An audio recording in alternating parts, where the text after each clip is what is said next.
Bismillahirrahmanirrahim. Alhamdulillahi rabbil alamin. Wassalatu wassalamu ala asyrafil anbiya'i wal mursalin sayyidina Muhammadin wa ala alihi wa sahbihi ajma'in. Alhamdulillah, we praise Allah Subhanahu wa ta'ala for this opportunity to continue in the hikam of Al-Imam Ibn Atta'illah Iskandari rahimahullah ta'ala, and we pray that Allah bless us with the understanding and guidance.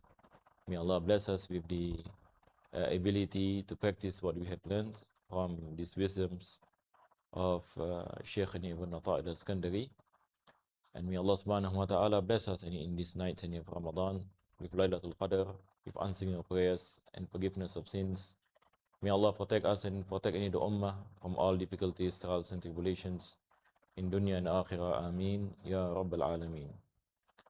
Before we enter into the next wisdom, which is the wisdom number 54,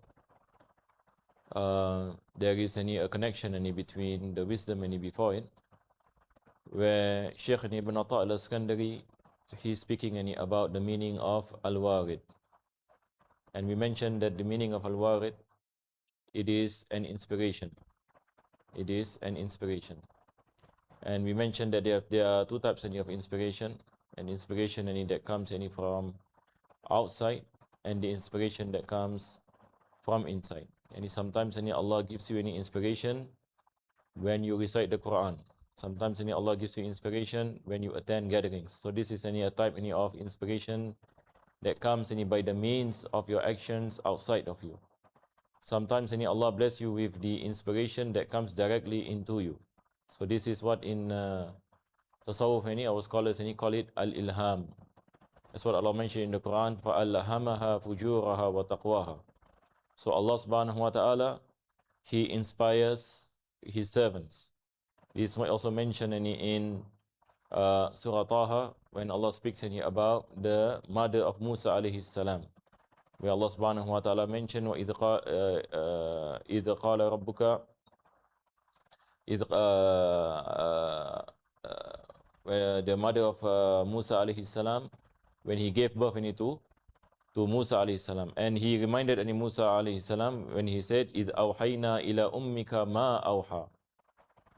Yani when we inspire your mother. Yani Allah subhanahu wa ta'ala reminded Musa alayhi salam, and the favors of Allah, when Allah inspire the mother of Nabi Musa alayhi salam, an iqdhifihi fi tabut, yani to put Musa alayhi salam in the chest, because the soldiers Fir'aun, they wanted to kill the male babies of the Bani Israel, and Musa alayhi salam, when he was born at that particular time, and the mother of Musa alayhi salam, and initially she didn't know what to do, but Allah subhanahu wa ta'ala blessed her with ilham. إِذْ أَوْحَيْنَا إِلَى أُمِّكَ مَا أَوْحَى إِذْ أَوْحَيْنَا إِلَى أُمِّكَ أَنِ اقْذِفِيهِ فِي التَّابُوتِ. Yani when Allah subhanahu wa ta'ala, the word here, Allah used awha. Awha here meaning alhama. It means inspiration, because women as we know, they do not become prophets and messengers. So this is a type of inspiration. So inspiration that comes from Allah subhanahu wa ta'ala is powerful. It can move people. It can change any people. It can make a person from fasiq to salih. So this is in the means of ilham and inspiration that comes from Allah subhanahu wa ta'ala. So Shaykh Ibn Atta'illah Iskandari, he is speaking about how Allah subhanahu wa ta'ala can inspire any human beings, and the reasons why Allah subhanahu wa ta'ala inspire human beings. So before this we spoke about freedom, that Allah subhanahu wa ta'ala bless spiritual freedom to someone by giving him inspiration of ilham, the inspiration of al-warid. That's what he mentioned here. So what is the freedom that Shaykh Ibn Atta'illah is speaking about? So he's speaking about freedom from all attachments other than Allah subhanahu wa ta'ala. So in last lesson we spoke about aghyar, we spoke about athar. So it goes back into the things that are other than Allah subhanahu wa ta'ala, ghayrullah. So the question here is always, how are we able to detach ourselves from ghayrullah? How are we able to detach ourselves from other than Allah subhanahu wa ta'ala? So when we look at ourselves today, what are the things that we are attached to? So today we are attached to our house, we are attached to our money, we are attached to our children, we are attached to our wives. There's many things that we are attached. Some people they are attached to their career. Some people they are even attached to their pets. Some people are attached to their clothing. So different people have different attachments. So Islam is telling us that we have to be careful to the attachments that we have, because this is any attachment from Allah subhanahu wa ta'ala. Allah subhanahu wa ta'ala mentioned in the Quran that our wealth and our children, amwalukum wa awladukum fitnatun, that it is a test from Allah subhanahu wa ta'ala. And Allah bless any human beings with wealth. Allah is testing any human beings with that wealth. Allah bless any human beings with beauty. Allah is testing any human beings with the beauty that He gives. How many any human beings will return to Allah and will understand that this is a test from Allah, so that they do not fall into deception, to think that this is their objective in life. But in reality, Allah subhanahu wa ta'ala is telling us that the ultimate success is that when we detach ourselves from the things that Allah is testing us with, from the ghayrullah, from the makhluk, and how are we able to work on the attachment to Allah subhanahu wa ta'ala. So Shaykh Ibn Atta al-Iskandari is saying that from the favors of Allah subhanahu wa ta'ala is that Allah bless you with al-warid, that enables you to detach yourself from ghayrullah. So today we are in need of this warid.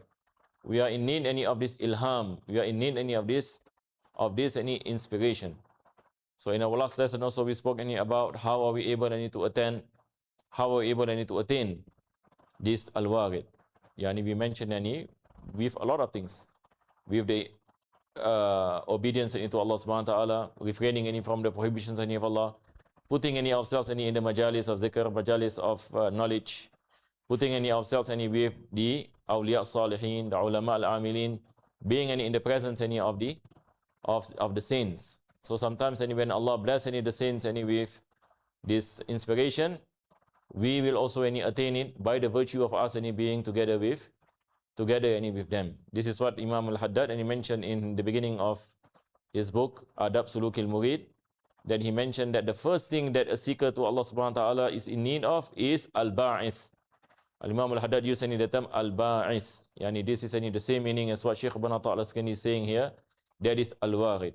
It is a powerful urge, a powerful inspiration that comes from Allah, that Allah bless you with the guidance and understanding. May Allah subhanahu wa ta'ala bless us with this waridat in these nights of power, the nights of barakah, the nights of Ramadan. May Allah subhanahu wa ta'ala bless us with this guidance before we enter into the month of Shawwal. So the next wisdom carries about the same meaning, where the author mentioned awrada alayka al-warida liyukhrijaka min sijni wujudika ila fada'i shuhudika. So he said that Allah subhanahu wa ta'ala bless you with the warid to remove you from the prison of yourself. So Shaykh Ibn Atta al-Iskandari now he is saying that we human beings sometimes we build prisons for ourselves. So we are free people, but in reality, spiritually, we are in prison. How does a person be in prison when he is free? So the prison here, he speaks about the prison of spirituality, not the physical prison. So the prison of spirituality is when a person have arrogance. When a person forget Allah subhanahu wa ta'ala and he feels that he possess everything that he possess. He possess this arrogance. Just like Iblis la'natullahi alayh, he said, Ana khayrun minhu, khalaqtani min nar. So our ulama mentioned this is a form of arrogance, that a person he sees that he is better than somebody else, that he possesses some characteristic that other people does not have. Then he brings about this kind of arrogance, that he is better than others. Iblis he thought that he is better than Adam alayhi salam. Why is that so? He used his mental judgment. He said, he said, khalaqtahu min tin. Khalaqtani min nar wa khalaqtahu min tin. Yani you created me from fire. So he thinks, yani by his observation, that fire yani is stronger than soil. Fire yani is more powerful than fire is more powerful than soil. So he fell into this trap of arrogance that leads to his destruction. So Allah subhanahu wa ta'ala mentioned in the Quran to be careful of this characteristic of arrogance. The moment we possess any arrogance, we are in prison. We are in prison of our self and existence. So if we are attached to Ghayrullah, then we are in prison. What is the thing that is imprisoning us? Ourself, our nafs. Our nafs is imprisoning us due to the fact that we possess this arrogance, due to the fact that we do not have sincerity, that we think that we have this virtue, that we think that we own this, that we think that it is because of me that this happened. We have ostentation towards the things that we do. So this becomes the reason that we become imprisoned by our desires, by our arrogance, by our ostentation, by all these diseases of the heart. So Shaykh Ibn Atta al-Iskandari is saying that sometimes when Allah love a person, Allah bless a person with the warid, with this ilham, that he is able to free himself from this bad characteristic. That he is able to free himself from arrogance and to humility. To free himself from thinking that he possesses, to believing that everything belongs to Allah subhanahu wa ta'ala. Believing that everything that he has, Allah is the one who blessed me with. So if we have this arrogance to think that we own our house, we own our bodies, we own our action, then we have to understand that it is by the virtue of Allah subhanahu wa ta'ala. Allah is the one who blesses us with what we have. Allah is the one who blesses us with guidance. Allah is the one who blesses us with health. Allah is the one who blesses us with wealth. So when we come into the realization that it is Allah and not me, it is Allah subhanahu wa ta'ala that bless me with everything that I have, then I am removing myself from this prison of my nafs. So here he mentioned, لِيُخْرِجَكَ مِنْ سِجْنِ وُجُودِكَ إِلَى فَضَاءِ شُهُودِكَ. What is the meaning of فَضَاءِ شُهُودِكَ? فَضَاءِ شُهُودِكَ is a level where a person reach that he free himself from the attachment, and he witness Allah in everything. He witnessed that it is Allah who bless me. It is done by Allah subhanahu wa ta'ala. That Allah is the one who bless him with the guidance to believe. Allah is the one who bless him with the guidance to pray. Allah is the one who bless me with health. Everything it comes from Allah subhanahu wa ta'ala. So when a person comes to the realization that Allah is the doer of everything, now he comes into this maqam of shuhud. Maqam of witnessing that Allah is above everything, that Allah is the doer of everything, and it is not me. So when a person reaches this maqam, then he has free himself from the attachments of the ghayrullah, then he have attained spiritual freedom, and that is the ultimate success. We pray to Allah subhanahu wa ta'ala that Allah make it easy upon us, that we are able to free ourselves from this bad characteristics of al-kibr, of riya, the characteristics of arrogance, the ostentation, likewise the characteristics of hatred and jealousy. All these things are imprisoning us. Today we have to think how are we able to remove ourselves from this prison.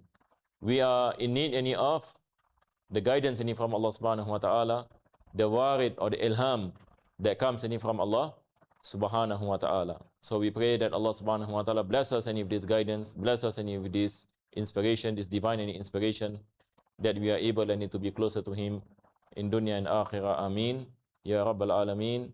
Wa sallallahu ala sayyidina Muhammadin wa ala alihi wa sahbihi wa sallam.